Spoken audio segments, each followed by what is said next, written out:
États et bailleurs de fonds dépensent chaque 5 ans des dizaines de millions d'euros pour organiser des élections présidentielles, parlementaires ou locales. Des coûts parfois polémiques, surtout lorsqu'ils ralentissent le processus électoral. Et parfois, la facture explose. Tenez, en 2010, en Côte d'Ivoire, les partenaires internationaux ont versé près de 252 millions d'euros pour les élections, un record en Afrique.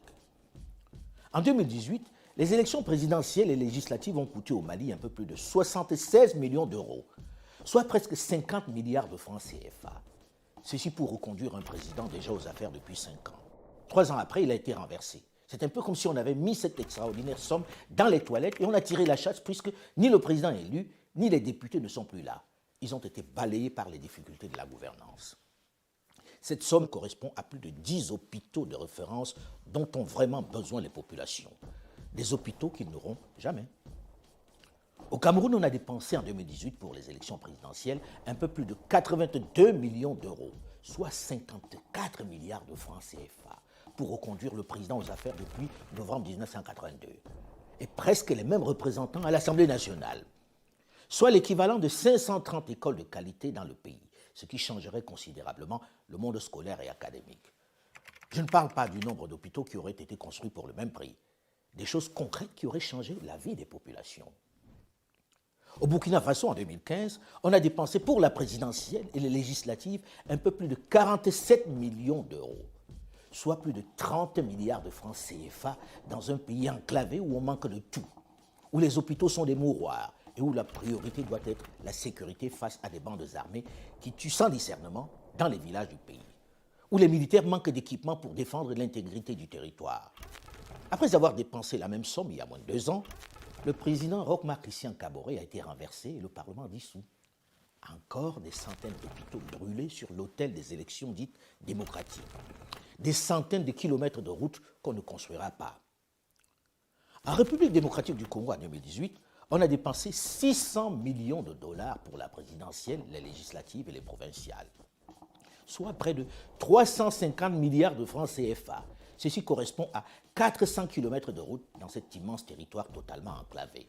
2 parcs agro-industriels, 5 avions Airbus 319 neufs, 4000 bus de transport neufs de marque Mercedes, plus de 4000 écoles primaires et secondaires. Avec cette somme, on aurait aussi pu bâtir plus de 5 barrages hydroélectriques pour fournir l'énergie qui fait si cruellement défaut à ce vaste territoire, ou encore 50 centrales de production d'eau potable dans ce pays où l'on meurt encore de paludisme. Ces calculs sont ceux de l'ancien Premier ministre Matata Ponyo Mapon. Tout cet argent, cette somme aurait pu permettre de lutter efficacement et définitivement contre l'insécurité dans l'est de la RDC, où des bandes armées font encore la loi, où l'insécurité est devenue la règle. Il aura fallu, après le scrutin, plus de 2 ans de crise, de blocage, de tergiversation, de tractation, d'arrangement pour que le président élu, Félix-Antoine Tshisekedi Tshilombo, à la tête d'une union sacrée hétéroclite, puisse enfin prendre les rênes du pays. Et déjà, on envisage la prochaine échéance électorale. L'année prochaine, en juin 2023, il faudra encore débourser 500 millions de dollars pour les élections. Lorsque l'on fait l'inventaire de tous ces scrutins, il y a moins de 10% d'alternance. En gros, les mêmes remportent leur siège. On vote donc presque pour rien. Une tragique comédie. À quoi ça sert de dépenser 500 millions de dollars pour financer un simulacre d'élection dont on connaît les résultats à l'avance et qui en plus vont diviser les populations et très souvent entraîner des violences? Ceci pose avec acuité, avec violence, j'allais dire, la problématique, le fameux dilemme entre la démocratie et le développement. Question que certains intellectuels un peu rapidement, pleins de certitudes, balaient d'un revers de la main.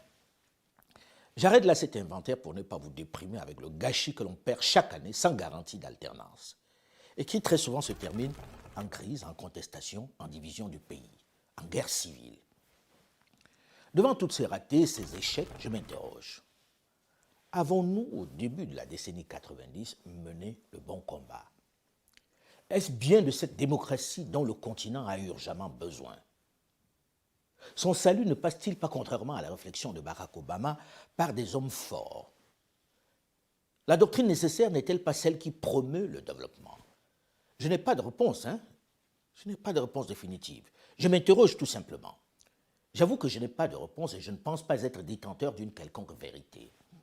Et je sais que ce type de réflexion peut susciter une critique acerbe, la colère des nombreux diplômés qui l'ont adopté comme on entre en religion. Je peux le comprendre et intégrer leur opposition. Mais dans l'absolu, n'est-ce pas du débat d'idées dont nous avons besoin urgemment aujourd'hui?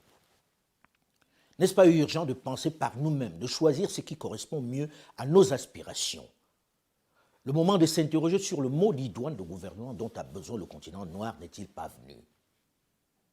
Peut-être devons-nous enfin oser faire la critique intelligente de cette démocratie importée, imposée. Et si c'était de là que naissait un nouveau système mieux adapté à nos réalités, à nos peuples? Déjà, comment pouvons-nous imposer à nos parents, à nos campagnes,